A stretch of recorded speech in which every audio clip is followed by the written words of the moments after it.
안녕하세요. 저는 경기도에 살고 있는 30대 후반 여자입니다. 평소 출퇴근할 때 자주 듣고 있는 사연 열차에 제 사연이 소개된다고 생각하니 벌써 심장이 두근두근 거리는 게 많이 긴장되는데요. 글재주가 없어 더욱 긴장되긴 하지만 최선을 다해 볼 테니 다들 끝까지 함께 해주세요. 그러면 사연 시작해 볼게요. 남편과 전 2년도 채 되지 않은 신혼부부였어요. 남편은 중학교 선생님이고 저는 주간 야간을 오가는 업종의 일을 하고 있었죠. 근무 특성상 주말이란 개념이 따로 없었고 주간과 야간을 오가는 일이었기에 휴무가 맞지 않는 주말엔 혼자 시간을 보내야 하는 남편이 걱정이 되더군요. 선생님이란 직업이 워라밸이 좋잖아요. 근무 시간도 좋고. 퇴근 시간이 빠른 남편에 비해 저는 저녁에 출근할 때도 많았어요. 제가 이런 걱정을 할 때마다 남편은 이렇게 말해주었어요. 에이, 별 걱정을 다 한다. 우리 연애할 때도 그랬는걸 뭘. 나 혼자 잘 놀아. 알잖아. 날씨 좋으면 등산도 가고 낚시도 다니고 가끔 친구들끼리 캠핑도 다녀오기도 하니까 내 걱정은 전혀 하지 말고 이래. 난 정말 괜찮아. 그래. 조금만 더 혼자 놀아. 나 인사이동 시즌 곧 다가오니까 그때 기회 봐서 부서 이동하려고 계획 중이니까. 이렇듯 남편은 혼자서도 잘 놀고 있었고 전 저대로 남편과 더 많은 시간을 함께하기 위해 인사이동 시즌을 기다리고 있었죠. 이런 저희 부부에게 조금의 문제가 있다면 시댁이었어요. 연봉은 제가 남편보다 더 높은데도 불구하고 시댁에선 절 못마땅해 했어요.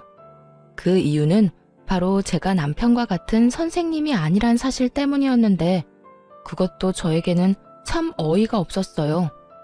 결혼 이야기가 오갈 때는 전혀 이런 말을 꺼낸 적도 없었고 오히려 돈 더 잘 버는 저에게 능력이 좋다며 반대하기는커녕 반기는 분위기였죠. 그랬던 시댁이었는데 결혼 1년 차가 지났을 때부터 점점 이런 말을 하곤 하더라고요. 우리 며느리도 우리 아들 같은 학교 선생님이었으면 얼마나 좋아. 교육자 부부, 이 얼마나 어감도 좋고 듣기만 해도 흐뭇하니. 친구들 만나서 이야기할 때 내 위신도 서고 말이다. 아무리 좋은 말도 계속 들으면 듣기 싫다는데 저딴 말을 계속 듣고 있자니 점점 짜증이 나더라고요. 그래서 저도 더는 참지 않고 시모에게 이렇게 말해주었죠. 결혼할 때는 돈 잘 버는 며느리 최고라고 하시더니 이제는 선생님 며느리가 탐나시는 거예요? 진작 선생님 며느리가 좋다고 했으면 저도 남편 포기하고 어머님을 위해서 결혼도 포기했을 텐데요. 제 말에 가시가 가득하다는 걸 남편이 눈치챘는지 결혼 생활을 시작할 때 제가 마련한 집에서 시작한 이야기를 꺼내며 서둘러 제 편을 들기 시작하더군요. 그래 엄마, 언제는 돈 잘 버는 며느리가 최고라고 하셔놓고선. 그리고 엄마 말대로 선생님하고 결혼했으면 내가 지금 대출금 걱정 없이 살 수나 있었겠어. 이 사람이 마련한 집 없었으면 난 지금도 집 대출금이나 갚느라고 월급 구경할 새가 없었을 거야. 그러니까 이 사람한테 그런 말도 안 되는 말 좀 하지 마. 나도 기분 나빠지려고 그런다고. 남편의 말에 시모의 선생님 며느리 타령이 들어가긴 했지만 기분이 나쁜 건 어쩔 도리가 없더라고요. 제가 더 기분이 나쁜 건 저를 그렇게나 못마땅해 하면서도 저에게 끊임없이 용돈을 요구한다는 것이었는데요. 처음엔 두세 달에 한 번씩 돈을 좀 달라던 시모는 어느새 한 달에 두어 번씩 용돈 요구를 하는 날도 생겨나더군요. 저는 처음부터 시모가 용돈을 요구할 때마다 제 돈만이 아닌 생활비 목적으로 남편과 함께 다달이 모은 돈에서 시모의 용돈을 줘버렸죠. 처음 두세 달에 한 번씩 용돈을 줄 땐 아무 말도 하지 않던 남편은 한 달에 두어 번씩 적게는 10만 원, 많게는 50만 원씩 생활비에서 돈이 빠져나가니 짜증을 내기 시작하더군요. 아니, 무슨 용돈을 그렇게 많이 자주 드리는 거야? 그렇게 주고 나면 우리 생활은 어떻게 해? 기가 막히더군요. 제가 친정에 흥청망청 돈을 쓰는 것도 아니고 다름 아닌 시댁에 주는 돈을, 그것도 오롯이 남편 돈만이 아닌 제 돈도 포함된 생활비에서 주는데 저에게 짜증을 내니 기가 막히고도 남을 상황이었죠. 여보, 이 돈 내가 친정에 주는 돈이라고 착각이라도 하고 있는 거야? 그 돈 당신 집에 주는 거야. 그것도 내가 먼저 챙겨드린 것도 아니고 어머님이 이런저런 핑계대면서 돈 달라고 하도 성화를 부리셔서 준 거라고. 지금 짜증낼 사람은 당신이 아니라 나인 거 몰라? 우리 생활비는 당신 돈, 내 돈 합쳐서 쓰는 건데 그 돈에서 어머님 드리는 거라고. 그리고 지금 짜증을 낼 대상이 이상하다고 생각 안 해? 내가 아니라 어머님한테 짜증내든 화를 내든 하란 말이야. 어머님이 달라고 하는데 내가 어떻게 딱 잘라서 안 된다고 그러냐고. 아무리 그렇다고 해도 안 되는 건 안 된다고 해야지.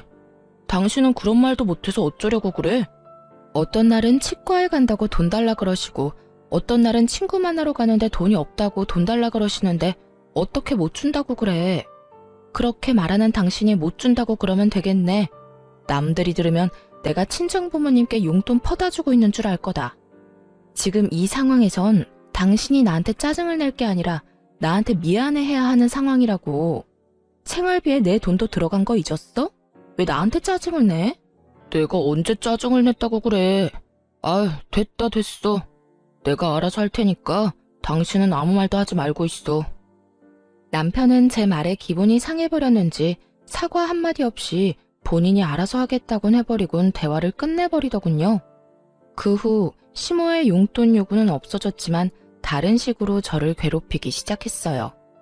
당시 시댁에선 아침부터 적어도 5첩밥상 이상을 차려 먹는 집안이었는데 제가 야간을 하고 퇴근하는 아침이라든지 피곤함이 절여있는 휴일날엔 어김없이 연락이 와 아침을 차리라는 말도 안 되는 요구를 하기 시작하더라고요. 처음 한두 번이야 시모가 많이 아프다고 하니 가서 차려드렸지만 막상 시댁에 가보면 시모의 상태는 저보다 더 팔팔해 보였고 이런 말도 안 되는 요구를 따라주면 안 되겠다 싶었어요. 그날도 전 야간을 하고 퇴근하고 있었고 시모에게선 또 연락이 와 시댁으로 오라고 하더군요. 일 끝났지? 오늘도 우리 집에 좀 들렀다 가려무나. 왜요?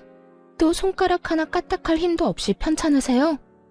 그래, 나이가 들어서 그러는가 요즘엔 아침만 되면 힘도 없고 몸도 안 쑤시는 데가 없는 게 컨디션이 영 말이 아니야.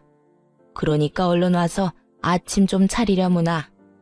어머님, 매번 편찮으시다고 해서 가보면 저보다 혈색이 더 좋으세요. 아프고 피곤한 걸로 치면 제가 어머님보단 한 수 위인 것 같은데 그러지 말고 어머님이 저희 집에 좀 와서 아침밥 좀 차려주시면 안 될까요? 저는 오첩 밥상까지는 바라지도 않고 그저 죽 정도면 되는데요. 소화도 잘 되고 먹고 빨리 잘 수도 있고 말이에요. 저는 작정을 하고 시모의 요구에 답을 하고 있었고 시모는 이런 저의 말에 화가 났는지 언성을 높이기 시작하더라고요. 뭐야? 너 지금 이 시어머니한테 네 아침 밥상이나 차리라 이거니? 나 컨디션 안 좋다는 말은 어느 귓구멍으로 들은 게야?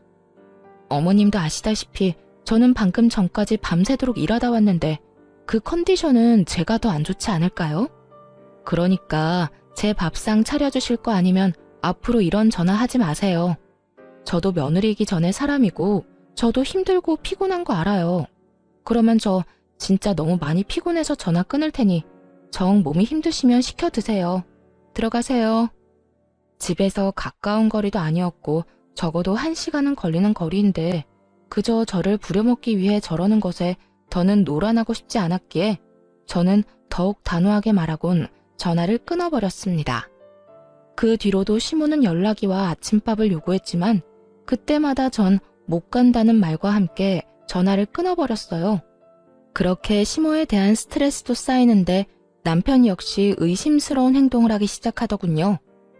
남편은 여전히 제가 일하는 주말엔 낚시하러 다닌다거나 여러 취미 생활을 했는데 다른 때와 마찬가지로 낚시를 하러 갔다며 물고기를 낚은 사진이 왔더라고요. 대어를 낚은 사진이었는데 밝게 웃고 있는 남편의 뒤로 거울에 남편의 사진을 찍어주고 있는 여자의 모습이 보이는 것이 아니겠어요? 흐릿하고 작은 여자의 실루엣이었지만 저는 한눈에 그 여자가 남편의 학교에서 함께 일하는 처녀 선생님이라는 걸 단박에 알 수 있었어요. 그 여자는 저희 결혼식에 참석했을 뿐 아니라 소풍을 다녀온 사진이라든가 학교에서 하는 각종 행사 사진을 보다가 워낙 예쁘게 생겨 저도 모르게 눈길이 가던 여자였어요.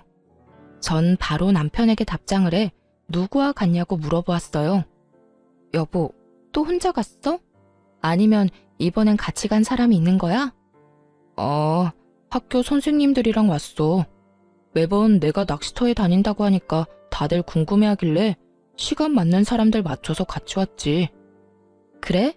심심하진 않겠네. 좋은 시간 보내. 저는 이렇게 마지막 문자를 보냈고 제 문자에 남편은 단체 사진을 찍어 보내주더군요. 남자 셋, 여자 셋. 짝을 맞춰 놀러 간 것이 걸리긴 했지만 더는 이런 식으로 의심을 했다간 정말 끝도 없을 거란 생각에 나쁜 쪽으로 생각하지 않으려고 무던히 애를 썼습니다. 거기에다 돌아온 남편의 휴대전화를 살펴봤을 때도 수상한 내용도 없었기에 괜한 오해로 사람을 의심하지 말자고 생각했던 것이었죠. 그러던 어느 주말, 저도 쉬는 주말이었는데 원래 이런 주말엔 오롯이 저와 시간을 보내던 남편은 그날따라 무슨 일인지 아주 중요한 약속이 있다며 나갈 채비를 하더라고요. 주말에 무슨 일이길래? 원래 이런 날엔 나랑 시간 보내줬었잖아. 그게 선생님들이랑 애들 이야기도 좀 할 겸 해서 다 함께 모이기로 했어. 그때 사진 보내줬던 선생님들 있지? 다 모인다는데 나만 빠질 수도 없는 노릇이잖아. 다른 것도 아닌 애들 때문에 이야기 나누는 자리기도 하고 말이야. 일찍 들어올 테니까 혼자 조금만 있어. 처음엔 그럴 수도 있다고 생각했어요. 요즘 애들 교육하기 참 힘들다는 말을 달고 살기도 했고 가끔 이런 날도 있겠지 하는 마음에서 선뜻 보내줬던 것이었죠.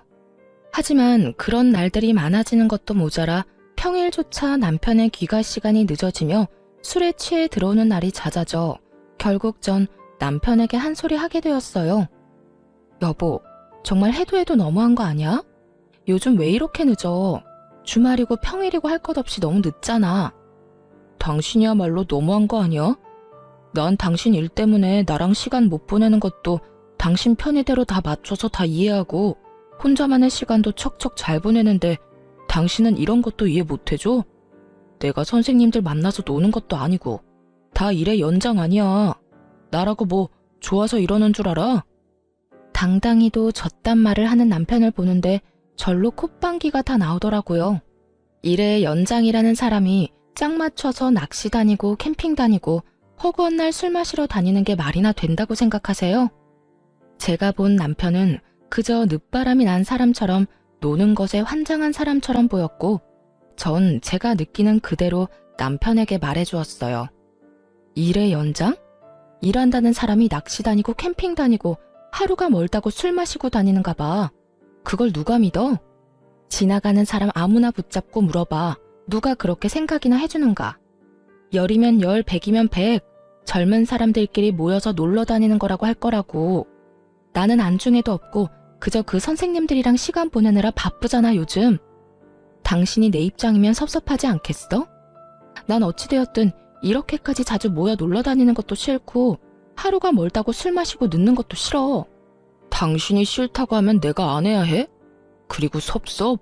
당신 말 한 번 잘했다. 나도 섭섭했어. 당신이 일한다고 나 혼자 집에 있을 때 나도 섭섭했다고. 이거 왜 이래? 그리고 내 일은 내가 알아서 할 테니까 나한테 잔소리하지 마. 당신 눈엔 내가 놀러 다니는 걸로 보일지 몰라도 난 낚시 다니고 캠핑 다니면서 선생님들이랑 깊은 대화도 많이 하고 애들 이야기도 많이 해서 도움이 많이 된다고. 그러니까 더는 이런 걸로 실랑이하지 말자. 당신 아니라도 나 요즘 피곤해. 남편은 더는 저와 대화도 하기 싫다는 듯 고개를 좌우로 내저으며 자리를 피해버렸고 그 뒤로 늦는 일이 줄어들지 않더군요. 그때까지만 해도 남편의 외도 사실은 전혀 상상치도 못했던 일이었기에 더는 우리 사이가 멀어지는 것이 너무나도 싫었던 저는 어떻게 해서든 잘 살아보려고 애썼어요. 한마디를 해도 더 다정하게 하려고 했고 남편이 늦더라도 될 수 있으면 이해해 보려고 했죠. 그럼에도 남편은 점점 더 멀어지는 느낌이 들었고 전 남편과의 관계 개선을 위해 남편이 운동을 간 헬스장으로 간식을 싸들고 찾아가게 되었죠. 오랜만에 함께 데이트도 할 겸 해서 헬스장 1층에 있는 커피집에서 운동을 끝낸 남편이 나오길 기다리고 있는데 그 예쁜 동료 여선생이 가게로 들어오더군요. 우연이라고 하기엔 그 모든 상황이 의심스러웠던 저는 황급히 여선생의 눈을 피해 구석진 자리로 피했고 얼마 지나지 않자 남편이 카페로 들어와 여선생의 맞은편에 앉았어요. 그 후 100% 정확하게는 듣지 못했지만 웃으며 나누는 대화와 서로의 머리카락을 만져주는 모습 등 다정한 연인의 모습과 다름이 없는 두 사람의 행동에 남편의 외도를 확신하게 되었습니다. 자기야, 여기. 왜 이렇게 빨리 왔어? 오늘 운동 길게 한다더니. 자기가 여기까지 왔다는데 내가 운동이 되겠어? 자기 밑에서 기다린다는 연락 받자마자 씻고 내려왔지. 으이그, 난 괜찮은데. 머리카락에 물기 있는 것 좀 봐. 머리라도 다 말리고 오지. 그나저나 그 여자는 어때? 이혼 이야기 나올 것 같아? 우리 집에서 요즘 난리야. 만나는 사람 있으면 빨리 데리고 오라고. 곧 이혼 이야기 나올 것 같아. 나도 집에서 말 한마디 걸지도 않고 묻는 말에 대답만 하고 있거든. 집사람은 어떻게 해서든 풀어보려고 했는데 내가 반응이 없으니까 점점 지치는 눈치더라고. 정말? 다행이다. 그러면 우리 집에는 조만간 인사 온다고 할게. 그런 줄 알고 자기도 옷도 새로 좀 사고 미용도 좀 하고 해. 우리 아빠 깔끔한 거 좋아하셔. 양복도 싸구려 말고 가격대 좀 있는 거 사 입고. 걱정하지 말고 날짜 정해지면 이야기나 해줘. 정신이 멍해지더라고요. 아무리 우리 사이가 멀어졌다고 한들 결혼한 지 얼마나 됐다고 벌써부터 다른 여자들 만나나 싶기도 했고 내 눈앞에 펼쳐진 현실이 꿈이길 바라고 또 바라기도 했고요. 거기에다 단순한 외도라고 해도 정신이 나갈 지경인데 아예 저와 이혼을 하자마자 재혼까지 할 생각을 하고 있다니 정말 하늘이 노랗더라고요. 하지만 가혹한 현실은 모든 제가 처한 사실이었고 그 자리에서 두 사람에게로 다 뒤집어 엎어버리고 싶은 걸 겨우 참고 집으로 돌아왔어요.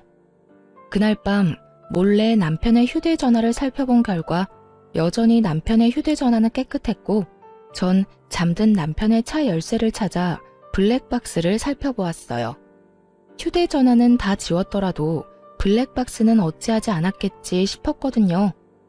아니나 다를까 남편의 블랙박스는 모두 외도 증거를 담고 있었고 온갖 충격적인 대화가 다 녹화되어 있더라고요. 자기야, 다음 주에는 선생님들한테 캠핑 가자고 하자. 어차피 다들 1박 안 한다고 하니까 나도 같이 집으로 가는 척하고 돌아오면 돼. 그래, 자기가 캠핑이 좋다고 하면 캠핑하러 가면 되지. 그나저나 나 이혼하면 자기랑 재혼쯤은 언제쯤 하는 게 좋을까? 너무 빨리 하면 다들 보는 눈이 곱지 않을 것 같은데. 타이밍 보고 될 수 있으면 빨리 하면 되지. 남일 3일이면 다 잊는다고? 자기 이혼한 것도 우리 재혼하는 것도 며칠 못 가 다 잊힐걸? 일단 이혼이나 해. 이혼만 하면 자기는 탄탄대로야. 우리 아빠 탱탱학교 교장 선생님인 거 알지? 인맥도 장난 아니고 그만큼 파워도 장난 아니야. 일단 이혼하고 우리 집에는 자기 초혼이라고 속이고 재혼부터 빨리 하면 돼. 그리고 아기도 빨리 가지고 말이야. 역시 우리 자기 똑똑하다니까. 그런데 재혼 사실 숨겨도 되겠어? 나중에 들키기라도 하면 큰일 날 텐데. 자기랑 나랑 조용하고 있으면 누가 알겠어. 그리고 나중에 혹시나 하는 상황 때문에 아기부터 빨리 낳자는 거야. 설마 애까지 낳았는데 우리 아빠가 이혼하라고 하시겠어? 속이는 게 마음에 걸리긴 하지만 자기 재혼이라는 사실 우리 아빠가 알기라도 하면 결혼 승낙은커녕 얼굴도 안 본다고 하실걸? 하긴 자기가 나 때문에 고생이 많네. 어찌되었든 고마워. 난 이제 자기 덕분에 탄탄대로 꽃길만 걷겠네. 당연하지. 나한테 잘해? 들어보니 두 사람은 무리지어 다니며 다 같이 1박까지 한 것이 아니라 남편은 낚시터나 캠핑장에 계속 있고 상간녀는 무리와 함께 집으로 돌아가는 척을 하다가 다시 돌아와 남편과 시간을 보내는 방법으로 둘만의 시간을 보냈던 것이더라고요. 이로써 이혼에 필요한 증거들은 모아졌고 전 복수를 계획하게 되었습니다. 두 사람의 대화를 들어봤을 때 상간녀의 아빠는 옆 동네 사립고등학교 교장 선생님으로 교육자 집안에 꽤 집착하는 걸로 보이더군요. 남편 역시 상간녀가 젊고 어린 것도 있지만 이런 상간녀의 조건 때문에 더욱 상간녀에게 잘 보이려 애를 쓰고 있더라고요. 두 사람은 저와 이혼을 될 수 있으면 빨리 한 후 재혼 역시 서두를 생각을 하고 있었고 그렇게 자신들의 앞날은 꽃길일 거라 확신하고 있었죠. 전 이 모든 걸 산산조각 내주어야겠다고 생각했고 저의 계획은 바로 다음 날부터 시작되었어요. 전 우선 블랙박스 복사본을 상간녀의 아빠 학교로 보내버렸어요. 상간녀가 워낙 자랑스럽다는 듯 학교 이름을 언급해주는 바람에 쉽게 복사본을 보낼 수 있었죠. 그 다음 복사본은 남편과 상간녀가 일하는 학교 교장실로 보내버렸어요. 퀵 배달 기사분이 친절하게도 직접 교장 선생님께 전달을 해주었다는 연락까지 주셨고 전 별다른 걱정 없이 집에서 두 사람을 기다리고 있었죠. 학교 점심시간이 되자 두 사람은 득달같이 집으로 왔고 저를 향해 온갖 비난의 말을 쏟아내기 시작하더군요. 여보세요? 당신 남편 바람 피우고 있는 걸 알았으면 조용히 이혼이나 할 것이지. 학교 교장실로 그런 걸 보내면 어쩌자는 거예요. 다 같이 망하자는 거야 뭐야? 일에서 못 배운 것들은 상종하면 안 되는 건데 굳이 이렇게까지 해서 내 앞길을 막았어야 했어요? 나도 배울 만큼 배웠고 나도 좋은 대학, 좋은 성적으로 졸업했어. 그리고 진짜 상종 못할 인간은 너 아니니? 남의 남편이랑 노란한 주제에 뭘 잘했다고 여기까지 찾아와서 큰 소리야? 불륜이나 저지른 주제에 앞날이 창창할 줄 알았니? 남편 간수 똑바로 안 한 사람이 잘못이지 내가 잘못인가요? 그리고 내 앞날은 이까진 일로 안 무너져요. 우리 집이 어떤 집인데. 이까짓 학교 그만두고 다른 학교 다시 다니면 되거든요? 어디 비빌 언덕 없는 자기랑 같은 줄 아나? 상간녀는 시골에 계시는 저희 부모님과 자신의 부모를 비교하며 비아냥거리기 시작했고 남편 역시 그런 상간녀의 편을 들며 저를 나무라기 시작하더군요. 그러니까 당신이 그런 짓 한다고 해서 복수가 될 것 같아? 우리가 당신 뜻대로 무너질 것 같아? 얼마나 보고 배운 게 없으면 그딴 교양 없는 짓거리를 해. 오늘 우리가 얼마나 개망신당한 줄이나 알아? 정말 누가 할 말을 누가 하는 것인지 알 수가 없는 상황이더군요. 거기에다 아직 앞날이 꽃밭일 거라 확신하는 걸 보니 아직 상간녀의 본가에선 아무런 연락을 받지 못한 것 같기도 했고요. 그 잘난 교장 아빠가 상간녀에게 연락을 하길 기다리려고 했지만 저딴 식으로 기고만장한 꼴을 더는 볼 수 없어 모든 사실을 알려주기로 했죠. 당신은 정신이나 좀 차려. 누가 할 말을 누가 하고 있는 거야? 교양? 보고 배운 게 없어? 그건 내가 할 말이라고 생각 안 하니? 지금 교양 없이 더러운 외도나 저지르고 있고 보고 배운 것도 없이 적반하장으로 화를 내고 있는 사람이 누군데 그딴 소리를 나한테 하는 거야? 그리고 지금 아주 큰 꿈을 꾸고 있는 것 같은데 내가 모든 사실을 안 이상 그 꿈도 물거품이 될 거라고 생각 안 하니? 뭐라고? 당신 그게 무슨 말이야? 또 무슨 짓을 한 거야? 그러게, 이 여자가 지금 뭐라고 하는 거야? 설마, 아니죠? 아니긴, 내가 당신들 학교에만 복사본을 보냈을 것 같아? 너네가 어느 학교 어느 교장실에 누가 있는지 친절하게 알려줬는데 그런 눈으로 봐도 소용없어. 이미 복사본은 네가 비빌 언덕인 네 아빠한테도 보내버렸고 잘 전달되었다고 연락도 받았으니까. 그제야 모든 사실을 한 두 사람은 얼굴이 사색이 된다 싶더니 저에게 득달같이 달려들더군요. 거짓말이지? 당신 나랑 지혜 골려주려고 거짓말하는 거잖아. 당신이 정말 그런 짓을 했으면 앞으로 내 앞길은 누가 닦아주냐고. 자기는 지금 자기 출세 따위가 문제야? 우리 아빠가 알면 나 집에서 쫓겨나는 건 둘째치고 영까지 끊길 수도 있다고. 내가 어떻게 해서든 아빠 눈에 들어야 당신한테도 기회가 간다는 거 몰라? 저기요, 정말 우리 아빠한테 그 복사본 보낸 거예요? 아니죠. 내가 뭘 그렇게 잘못했다고 그렇게까지 해요. 제발 아니라고, 거짓말이라고 해줘요. 뭘 그렇게까지 잘못했냐고? 간통죄가 폐지됐다고 불륜이 정당화된 줄 아니? 너 조강지처가 버젓이 두 눈 뜨고 있는데 몰래 만나는 것도 모자라서 이혼까지 시키려고 했었어. 그 정도면 나한테 죽을 죄를 지었다고는 생각 안 하니? 복사본을 정말로 보냈냐고? 생각 같아선 복사본을 보내는 게 아니라 직접 가지고 가서 틀어주고 싶은 걸 겨우 참았어. 그러니까 여기서 애먼 사람한테 헛소리하고 있지 말고 네가 사랑하는 저 남자까지 챙겨서 네 집에나 가봐. 한시라도 빨리 가서 빌어야 네 집에서 빌어먹을 밥풀이라도 있지 않겠니? 끝까지 현실을 부인하던 상간녀는 단호한 제 말에 눈을 뒤집고 저에게 달려들더니 허우적거리며 손을 뻗더라고요. 평생 운동이란 걸 해보지 않은 듯한 움직임이었죠. 어이없던 저는 상간녀의 손을 확 낚아채고 악소리가 나게 팔을 있는 힘껏 꺾어주었어요. 이거 놔? 이 여자 정말 미쳤나봐. 이거 놔. 미친 건 내가 아니라 너지. 어디 건방지게 손까지 내밀어 내밀기는. 내가 그렇게 우스웠니? 어디 상간녀 주제에 여기가 어디라고 찾아와? 제정신이 아닌 게지. 생각 같아선 정말 가만두고 싶지 않은데 괜히 내 손 더럽히기 싫어서 보내주는 거니까 곱게 보내줄 때 가라. 저는 상간녀를 남편의 쪽으로 밀어버렸고 남편은 상간녀를 부축하며 저에게 온갖 험한 말을 쏟아내기 시작하더군요.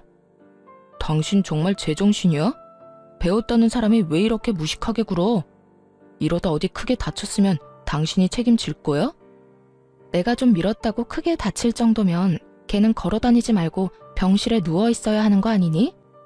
그 정도로는 진단서도 안 나오니까 걱정하지 말고 얼른 가. 여기서 더 소란 피웠다간 나 진짜 경찰이라도 부를 거니까. 그런 줄 알고 더 난동 피우려면 피워보든가. 전 두 사람을 향해 경찰을 부를 거라며 으름장을 놓았고 두 사람은 끝까지 저에게 험한 말을 쏟아내며 돌아가더군요. 전 두 사람이 가자마자 비밀번호도 바꿔버렸고 이 모든 것을 예상해 몰래 모든 상황을 녹화 중이던 휴대전화도 잘 챙겨두었어요. 이로써 더욱 확실하게 이혼 준비를 마친 저는 이혼 소송을 준비했습니다. 남편과 상간녀는 물론이었고 시모에게까지 위자료를 청구했어요. 시집살이 좀 시켰다고 시모에게까지 위자료 청구를 한 것이냐고요? 아니요. 제가 본 블랙박스엔 두 사람 말고도 시모도 함께 찍힌 녹화본이 꽤 있었는데 알고 보니 시모는 두 사람의 외도 사실을 진작부터 알고 절 괴롭히고 있었더군요. 그러니까 제 입에서 이혼 이야기가 나오게 저를 괴롭히고 있었던 것이었어요. 엄마, 집사람 괴롭히고 있는 거 맞지? 왜 별말이 없지? 말도 마라. 그렇게나 괴롭히는데 애가 기죽기는커녕 되려 나를 가르치려고 들고 있어. 넌 도대체 어디서 그렇게 독한 애를 데리고 왔니? 다른 여자들 같으면 이 정도 하면 울고불고 어머님 저한테 왜 이러세요?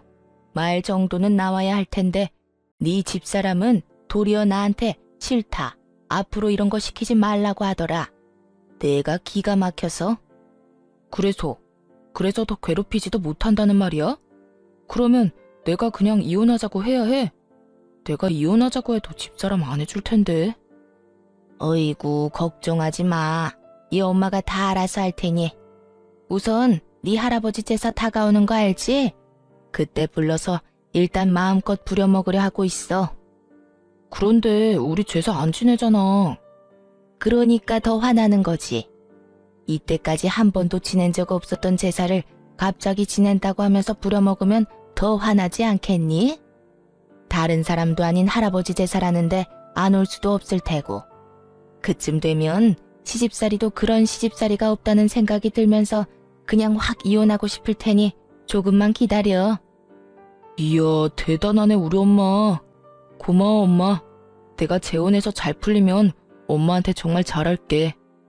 그래, 잘 좀 해. 그러게 진작 같은 학교 선생님을 만났으면 이런 고생은 안 해도 됐을 텐데. 어찌되었든 넌 아무 걱정하지 말고 재혼 준비나 잘 해놔. 아무리 제가 밉다고 해도 시모까지 이혼을 돕고 있다는 사실을 알았을 땐 정말 치가 다 떨리게 화가 났었는데 소송을 하다 보니 그 더러운 계획에 함께해준 시모에게 고맙다는 마음마저 들더군요. 그 덕에 저는 받을 위자료도 더 많아졌고 기분도 통쾌해졌으니까요. 그렇게 전 세 사람 모두에게 위자료를 받고 이혼할 수 있었고 세 사람의 계획은 물거품이 되고 말았습니다. 공무원은 품위 유지 의무가 있는 거 다들 아시죠? 올바른 행실을 보여주고 교육자의 명예를 실추시키면 안 되는 두 선생님이 학생들 몰래 불륜을 저질렀다는 충격적인 소문은 굳이 제가 직접 퍼뜨리지 않아도 이미 입소문이 퍼져 있더군요. 남일은 3일이면 잊혀진다고 당당했지만 불륜, 그것도 선생님이란 직업을 가진 두 연놈들이 그런 짓을 했으니 동료 선생님들 사이에서 오고 가는 이야기를 귀가 밝은 학생들이 모를 리가 없잖아요. 알게 되는 건 시간 문제인 거죠. 3일이 아니라 한 달이 지나도 잠잠해지지 않고 오히려 학생들은 두 선생님을 대놓고 무시할 정도로 수업 태도가 좋지 않았대요. 그리고 교장 선생님은 이미 알고 계시니 징계도 당연 들어갔고요. 그렇게 전 남편과 상간녀는 학교에서 쫓겨난 것은 물론이었고 전 남편의 앞길에 꽃가루를 뿌려줘야 할 상간녀의 본가에서도 처참하게 쫓겨났다고 하더군요.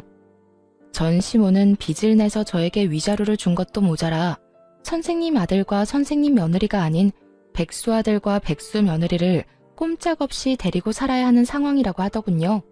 그렇게 자랑스럽게 여기던 아들이 순식간에 백수 이혼남이 되었으니 전 시모는 아주 억장이 무너졌는지 골골거리며 누워 지낸다더군요. 그 후 별다른 소식을 듣지 못하고 살았는데 1년 남짓 지났을 무렵 전 남편에게 울면서 연락이 왔더라고요. 여보, 나야. 잘 지내? 미쳤어? 여보라고? 혹시 너 치매 걸렸니? 우리 사이가 아직 혼인관계라고 착각하는 건 아니지? 갑자기 전화해서 왜 우는 소리야? 그게 그 여자 도망갔어. 바람도 병이라고 하더니 이번엔 학원 원장이랑 바람나서 도망갔다고. 심지어 그 남자도 유부남인데 말이야. 이게 말이나 돼? 어떻게 나한테 이럴 수가 있냐고. 전 남편은 생각이란 없는 사람처럼 울고불고하며 저에게 하소연을 쏟아내기 시작하더군요. 들어보니 학교에서 쫓겨난 두 사람은 학원가를 전전하며 취업 자리를 알아봤지만 불륜 딱지가 제대로 붙어버린 두 사람의 취업은 쉬운 일이 아니었죠. 그러는 와중 상간녀는 학원에 취업이 되었는데 그 원장과 바람이 났고 그 원장 역시 유부남인데 바람이 나서 도망을 갔다며 하소연하는 전 남편을 보니 참 한심하다는 생각이 들더군요. 너야말로 참 가지가지한다. 네 부인이 다른 유부남이랑 바람나서 도망간 이야기를 왜 나한테 하는 거야? 그렇게 친구가 없니? 내가 무슨 네 친구쯤으로 착각하는 것 같은데 나 네 친구 아니고 너 새끼랑 이혼한 전 부인이야. 그것도 네가 바람 피워서 헤어진 전 부인. 제가 호통을 쳐대자 전 남편은 그제야 정신이 조금 돌아왔는지 우는 소리를 멈추고 저에게 사과를 하기 시작하더군요. 이혼하는 그 순간까지 단 한 번도 한 적이 없던 사과를 말이죠. 미안해. 내가 정말 미쳤었나 봐. 당신도 알다시피 우리 집도 나한테 큰 도움이 되는 집도 아니었고 그렇다 보니 그 여자 배경에 혹해서 나도 모르게 그런 결정을 내렸었어. 지금 와서 생각해보니까 내가 당신한테 정말 하면 안 되는 짓을 했다 싶어. 당신 같은 여자가 또 없는데 말이야. 이제 와서 그딴 말 하면 뭐래? 우리 어제 이혼한 것도 아니고 1년 전에 이혼했어. 거기에다 지금 부인이 바람나서 도망간 이 타이밍에 나한테 사과를 한다고? 왜? 직접 당해보니 내 심정이 이해라도 됐나 봐? 내가 직접 당해보니까 정말 당신한테 못할 짓 했다 싶더라. 내가 정말 미안해.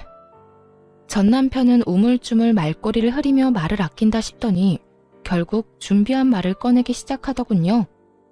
그래서 하는 말인데 우리 다시 시작하면 안 될까? 뭐라고? 나보고 네 상간녀를 하란 이 말이니? 왜? 네 와이프 바람난 꼴 보니까 너도 외도라도 저지르고 싶니? 아니, 그런 게 아니라 내가 다 정리하고 당신한테 갈 테니까 새 출발하자는 말이야. 당신이 다 용서하고 나 받아주면 나 정말 잘하면서 살게. 최선을 다하고 당신만 바라보면서 살게. 정말 제가 얼마나 만만했으면 이제 와서 이딴 말을 할 수 있을까요? 그냥 용서만을 구하려고 연락을 했다고 해도 이가 갈릴 것 같은데 바람난 부인이랑 정리하고 올 테니 다시 저와 재결합을 하자니 정말 눈앞에 있다면 뒤통수를 올려붙이고 싶은 심정이었어요. 넌 정말 내가 호구로 보이니? 이제 와서 네가 울고불고 사연팔이나 하면서 다시 한번 잘해보자고 하면 아, 우리 전 남편이 이렇게나 불쌍하니 내가 다시 한번 잘 데리고 살아야겠네 라고 생각할 줄 알았니? 그때도 그랬지만 너 진짜 되지도 않는 아주 큰 꿈을 꾸는 재주가 있네. 당신을 호구로 본다니. 내가 언제 당신을 호구로 봤다고 그래. 난 그저 이제 와서 생각하니 당신한테 너무 미안하기도 하고 이런 일을 겪어보니 아직까지 내 마음엔 당신밖에 없다는 생각이 들어서 그래. 정말이야. 믿어줘. 나 아직까지 당신 많이 사랑해. 사랑? 진짜 소름 끼친다. 1년이 지난 지금에 와서 사랑까지 한다고? 진짜 그 뻔뻔함에 웃음밖에 안 나온다. 야, 한 번만 말할 테니까 잘 들어. 난 너랑 다시 살 생각도 없고 너 같은 인간 사랑하기는커녕 혐오스러워. 내 입 아파서 내 입 더럽히기 싫어서 가만히 있었더니 넌 내가 만만해 보였구나. 다신 연락도 하지 말고 그 헛된 꿈에 나까지 엮지도 마. 여보, 제발. 내가 이렇게 빌게. 나 진짜 이러다 폐인 될 것 같아서 그래. 내 인생 망할 것 같아서 그렇다고. 우리가 함께 했던 정을 생각해서라도 나 좀 구해줘. 응? 제발. 저는 곧장 전화를 끊어버렸고 그 후에도 연락이 왔지만 다 차단을 해버렸어요. 그렇게 그 인연도 정말 끝이라고 생각했는데 몇 달 뒤 생각지도 못한 전 시모에게서 연락이 왔더라고요. 차단을 다 했는데도 불구하고 다른 번호로 전화가 와 피하지 못하고 그냥 받아버렸던 것이었어요. 아가, 잘 지내니? 결혼 생활을 할 때에도 단 한 번도 들어본 적이 없던 아가라는 호칭을 쓰는 전시물을 보며 정말 코웃음이 다 나더라고요. 아가라니 참 낯선 호칭이네요. 그나저나 무슨 일이세요? 그래, 이야기 들었는지 모르겠는데 우리 아들 그 빌어먹을 물건이랑 이혼했어. 이제 호적도 깨끗해졌단다. 그거 참 잘 됐네요. 내가 경험해봐서 아는데 배우자가 바람나서 정신이 나가버리면 그거만큼 답 없는 상황이 또 없더라고요. 그냥 이혼하는 게 서로 편하죠. 그런데 그 소식 알려주려고 전화한 거예요? 전 그런 소식 궁금하지도 않고 듣고 싶지도 않은데요. 냉정하고도 단호한 저의 말에 전 시모는 잠시 한숨을 크게 내쉬더라고요. 그렇게 잠깐의 정적이 흐르는가 싶더니 어렵게 말을 꺼내기 시작했어요. 그래, 내가 네 마음 다 이해한다. 얼마나 성훈이가 밉겠어. 그런데 잘 생각해보면 우리 성훈이가 잘못한 게 없기는 해. 그 젊고 예쁜 여자가 심지어 집안까지 교육자 집안인 여자애가 좋다고 그렇게 쫓아다니는데 남자라면 눈길이 가지 않겠니? 그 한 번 실수에 대한 벌은 충분히 지금 받고 있으니까 아가, 네가 우리 성훈이랑 다시 한번 잘해보면 안 되겠니? 그러니까 지금 저한테 직장도 없을 뿐더러 미래도 없는 사람이랑 다시 결합하라는 말인가요? 심지어 빚까지 있는 남자랑요? 빚은 내가 어떻게 해서든 다 갚아줄 테니 그건 걱정하지 말고 너희는 그저 잘 살기만 하면 돼. 너만 마음 돌려준다면 내가 너희 집엔 발걸음도 하지 않고 연락도 하지 않으마. 우리 성훈이 저렇게 두다간 정말 폐인 될 것 같아서 그래. 네 말대로 취업도 안 되고 집에서 술만 먹는데 내가 아주 미칠 지경이야. 그러니까 네가 좀 마음을 돌려먹으면 안 되겠니? 입에서 나온다고 다 말이 되는 건 아닐 텐데 전 시모는 헛소리를 말이라고 생각하며 잘도 뱉어내고 있더라고요. 아줌마 아들이 누굴 닮아서 그렇게 생각이 없나 싶었더니 다 아줌마를 닮았었네요. 내가 미쳤어요? 허구한 날 집에서 술만 퍼마시는 전 남편 내가 뭐가 아쉽다고 재결합까지 해요? 뭐라고? 아줌마? 너 지금 말 다 했니? 아무리 그래도 아줌마라니. 네, 아줌마. 내가 이혼까지 한 마당에 어머님이라고 불러드릴 줄 알았어요? 그쪽이라고 해버리고 싶은 거 아줌마라고 해주는 거니까 고마운 줄이나 아세요. 그리고 빚을 갚아준다고요? 내가 알기론 아줌마도 저한테 위자료 주느라 빚쟁이인 걸로 아는데 무슨 수로 빚을 갚아준다는 말이에요? 아, 꼴에 살고 있는 그 집이라도 팔아서 해주려고요? 제발 헛된 꿈 좀 꾸지 마세요. 마음 떠난 사람 붙잡지도 말고요. 이년이 진짜 말이면 다한 줄 아나? 나라고 네가 좋아서 이렇게 연락한 줄 알아? 다 내 아들이 원하니까 자존심 접어두고 연락했더니 뭐? 아줌마? 헛된 꿈? 내가 이래서 네가 싫다고 했던 거야. 내 아들이 저 모양 저 꼴이 된 거 다 너 때문이잖아. 네가 그때 조용히 이혼만 해줬어도 내 아들이 저런 꼴이 될 일도 내 며느리가 바람이 나서 도망갈 일도 없었다고. 그러니까 네가 책임져. 재결합할 게 아니면 돈이라도 내놓으란 말이야. 나하고 내 아들이 준 위자료 다시 다 토해내. 그걸 왜 내가 책임져야 해요? 잘못을 했고 그러니 나한테 위자료까지 줬던 거 기억 안 나나 봐요. 아줌마 아들이 그렇게 된 거나 아줌마 꼴이 그렇게 된 거나 다 그쪽들 책임이지 내 책임 아니라고요. 그게 왜 우리 책임이야? 내가 말했지. 네가 순순히 이혼만 해줬으면 이런 일 없었다고. 네가 그런 것만 안 보냈어도 이런 꼴은 당하지 않았다고. 그러니까 돈 내놔. 돈 내놓으면 더는 귀찮게 하지 않을 테니 돈 내놓으라고. 전 시무는 정신줄을 놓아버린 사람처럼 정신 나간 말을 하기 시작했고 더는 통화하고 있을 이유가 없어 보이더라고요. 이혼까지 한 마당에 가족도 뭣도 아닌 사람에게 욕을 들을 필요도 없었고요. 아줌마, 요즘엔 욕도 조심해서 해야 하는 거 모르는가 봐요. 지금 통화하는 거 다 녹음 중이거든요. 이거 내가 경찰서에 가지고 가서 신고하면 아줌마 또 벌금 내야 한다고요. 그렇게 자랑스럽던 아들 술값 되는 것도 힘들 텐데 어디 벌금까지 내게 해줄까요? 뭐야? 너 이 고약한 거 사. 나는 고약하기만 하지 당신네들은 고약한 걸 넘어서 파렴치하다고요. 그러니까 더 험한 꼴 보기 싫으면 나한테 연락해서 이딴 말 좀 하지 마세요. 사람이라면 양심이 있어야지. 이혼한 지가 언젠데 연락해서 재결합하라 마라 부탁질이에요. 다시 연락하면 정말 경찰서에서 뜨거운 제외하게 될 테니 그런 줄 알고 끊어요. 저는 전화를 끊어버렸고 그 번호 역시 차단을 해버렸어요. 끝까지 구질구질한 것을 넘어 양심도 없던 그 지긋지긋한 인연과도 그렇게 끝이 났습니다. 그 후 저는 아예 회사를 옮겨버렸어요. 제가 기다리는 인사이동은 되지 않았고 더는 주야간을 오가기 싫어 새 출발을 할 겸 아예 회사를 옮겨버렸어요. 그렇게 5년이란 세월이 지났네요. 저는 어느새 30대 중반을 넘어 40에 가까워지는 나이가 되었고 이직한 회사에 잘 적응하며 진급을 앞두고 있어요. 그리고 또 좋은 소식이 있는데요. 아마도 제가 결혼을 할 것 같네요. 지금 다니고 있는 회사에서 좋은 사람을 만나게 되었고 결혼을 전제로 한 만남을 2년째 이어나고 있어요. 아무래도 이혼이라는 경험이 있어 경계심이 심했던 저에게 끝없는 사랑과 마음을 보여준 멋진 남자예요. 이 남자가 제게 고백을 했는데 차마 제가 마음을 열지 못하고 있을 때 이런 말을 하더라고요. 어떤 일이 있었는지 자세히는 알지 못하지만 전 전에 만났던 그 못난 놈과는 다릅니다. 바람 같은 거 절대 피우지도 않을 거고 절대 배신 같은 것도 하지 않을 거예요. 그러니까 제가 싫으신 게 아니라면 저한테도 기회를 주세요. 일단 곁에 두시고 제가 어떤 사람인지 보여드릴 기회라도 주세요.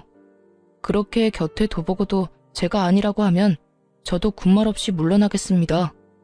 이렇게까지 말하는 남자친구를 보며 저는 일단 곁에 두고 지켜보기로 했고 그렇게 연애하는 내내 한결같은 남자친구의 모습에 진지한 만남을 이어가게 되었어요. 다행스럽게도 남자친구의 집에서도 이런 저를 어여쁘게 여겨주고 계세요. 많이 걱정했었는데 예비 시부모님 모두 참 인자하고 좋으신 분들이더라고요. 조만간 나를 잡을 예정인데 제가 애정하는 채널에서 저의 마음 아팠던 과거를 훌훌 털어내버리고 새 출발해보려고 합니다. 지금은 한결같은 사람이 앞으로 한평생을 한결같으리라는 보장이 없긴 하지만 적어도 전 남편과는 다른 남자라는 걸 확신할 수가 있네요. 저 역시도 안일하게 행동하지 않고 남편을 위해 노력하며 우리의 행복을 위해 잘 살아보려고요. 2번의 실패는 하지 않도록 다들 응원해 주실 거죠? 사연을 들으시는 모든 분께도 아낌없는 응원을 보내며 저는 이만 물러가 볼게요. 긴 글 함께 해주셔서 감사합니다. 다들 행복하세요.